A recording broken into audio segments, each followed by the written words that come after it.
السلام علیکم، it's me کرن آفتاب، اور آج کی کہانی کا ٹاپک ہے وہ اماں کون تھی۔ ہمارے ایک دوست ہیں علی اکبر صاحب، کراچی کے ایک معروف اخبار میں کئی دہائیوں سے ملازم ہیں۔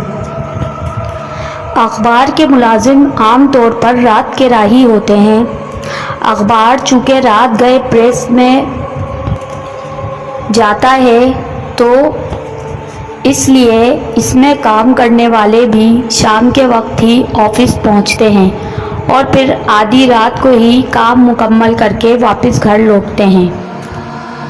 ایک ایسے وقت پر جب سڑکیں سنسان اور چار سو ہو کا عالم ہوتا ہے، خصوصاً سردیوں کی راتوں میں تو یہ ویرانہ اور بھی بڑھ جاتا ہے، لیکن بیچارے صحافی اور اخبار کارکن ان ویرانیوں کے عادی ہوتے ہیں۔ وہ روزانہ بلا خوف انہی اندھیروں ویران راستوں میں اپنے گھروں کی طرف لوٹتے ہیں۔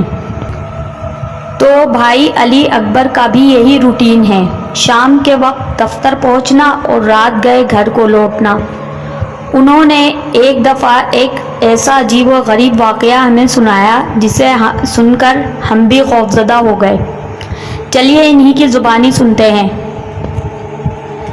یہ 1990 کی دہائی کا ذکر ہے۔ ایک رات میں اپنی گاڑی میں شارع فیصل پر بلوچ کالونی فلائی اوور سے اتر کر نرسری کی طرف بڑھ رہا تھا۔ اس وقت تقریباً رات کے 3 بجے کا وقت ہوگا۔ میں ہلکی رفتار کے ساتھ پل سے اتر رہا تھا۔ اسی وقت اچانک میں نے دیکھا کہ سامنے کچھ فاصلے پر ایک انتہائی بوڑھی خمیدہ کمر لیے ایک عورت کھڑی ہے جو اپنے ہاتھ میں ایک گٹری لیے پل کے فٹ پاتھ پر پیدل چلتی ہوئی آہستہ آہستہ نیچے کی طرف جا رہی ہے۔ مجھے حیرانی ہوئی کہ رات کے اس پہر یہ عورت یہاں کہاں گھوم رہی ہے۔ خیر میں نے گاڑی کی رفتار آہستہ کی اور عورت کے قریب جا کر پوچھا، اماں تم اس وقت کہاں جا رہی ہو؟ رات کے سناٹے میں میری آواز ہر طرف گونج سی گئی، لیکن اس بوڑھی عورت نے کوئی توجہ نہ دی اور اپنی سیٹ میں خرامہ خرامہ آگے بڑھ رہی تھی۔ میں نے بھی گاڑی کو اس کے ساتھ ساتھ آگے بڑھایا اور پھر چیخ کر بولا، اماں تمہیں کہاں جانا ہے؟ میں چھوڑ دیتا ہوں۔ میری دوسری آواز پر وہ عورت ٹھٹک کر رک گئی اور میری طرف دیکھا۔ میں نے فوراً گاڑی روکی اور ہاتھ بڑھا کر دروازہ اندر سے کھول دیا۔ بوڑھی عورت اندر آ کر بیٹھ گئی اور گٹری اپنی گود میں رکھ لی۔ لیکن جیسے ہی میں نے دروازہ بند کیا تو گاڑی میں اچانک ایسی عجیب ناگوار سی بو پھیلی جو میں نے اپنی زندگی میں اس سے پہلے کبھی نہیں سونگھی تھی۔ یہ بدبو تو نہیں تھی، لیکن ایک ایسی عجیب اور پریشان کن بو تھی جسے سونگھ کر مجھ پر ایک خوف سا طاری ہوا۔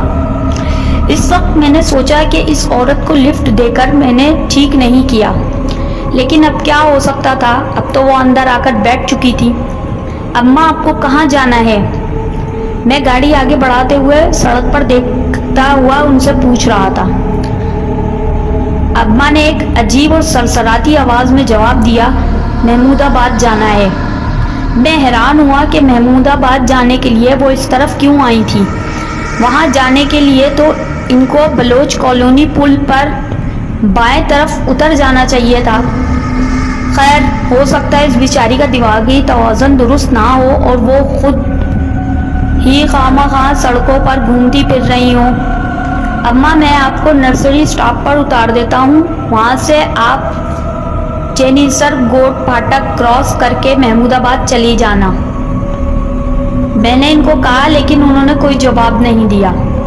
اس وقت تک میں آدھا راستہ طے کر چکا تھا اور نرسری اسٹاپ بس 1-2 منٹ پر ہی پہنچنے والا تھا۔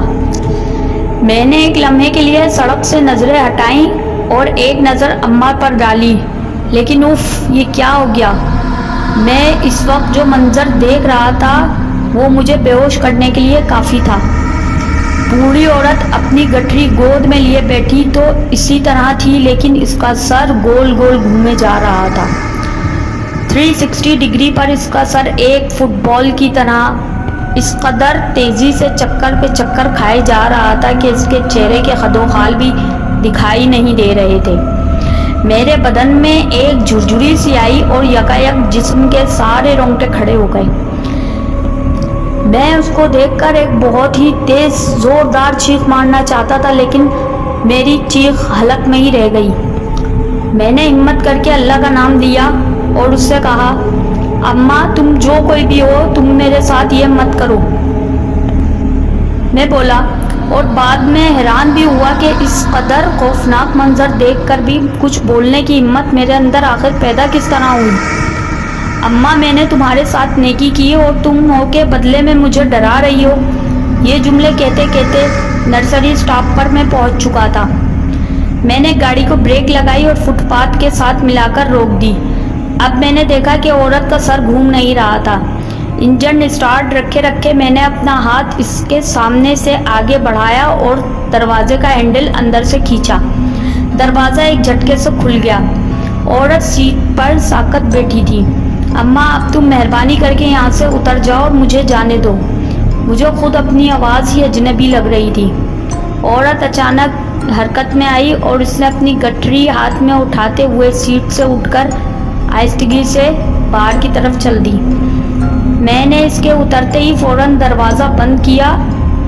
اس دوران وہ قدم اٹھا کر فٹ پاتھ پر چڑھ چکی تھی، لیکن یہ کیا، فٹ پاتھ پر چڑھتے ہی وہ اچانک فضا میں تحلیل ہو گئی۔ ایک لمحے پہلے وہ میری نظروں کے سامنے موجود تھی اور اگلے ہی لمحے وہ فٹ پاتھ خالی تھا۔ مجھے اپنی آنکھوں پر یقین نہیں آ رہا تھا۔ میں ایک لمحے کے لیے ادھر ادھر دیکھنے لگا۔ دور دور تک کوئی ذی نفس موجود نہ تھا، یعنی میں اکیلا خواہ خواہی وہاں کھڑا تھا۔ میں نے اپنے سر کو زور سے جھٹکا دیا اور ایکسیلیٹر پر پاؤں کا پورا زور ڈال دیا۔ گاڑی ایک جھٹکے سے آگے بڑھی تو اس کے ٹائر سڑک پر چیخ کی طرح بلند آواز میں چرچرائے۔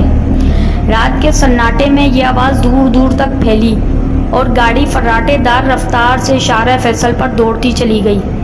میں اس عورت کی گاڑی میں موجودگی کے دوران اتنا خوفزدہ نہیں ہوا تھا جتنا اس کے اتر جانے کے بعد ہو رہا تھا۔ میرا جسم اچانک تپنے لگا تھا اور مجھ پر ایک لرزہ سا طاری ہو رہا تھا۔ خدا جانے کس طرح گھر پہنچ کر میں نے خود کو بستر میں چھپا لیا۔ اگلے دن 3 دن تک مجھے تیز بخار رہا اور کہیں جانے کے قابل بھی نہیں رہا۔ آج اس واقعے کو کئی سال گزر چکے ہیں، لیکن رات تو رات میں دن کے بھی وقت بلوچ کالونی کے پل کے نیچے سے گزرتے ہوئے ڈرتا ہوں۔ یہ کہانی سچ پر مبنی ہے اور ایک اخباری نمائندے کے ساتھ پیش آئی۔ Please subscribe and like my videos. Thank you.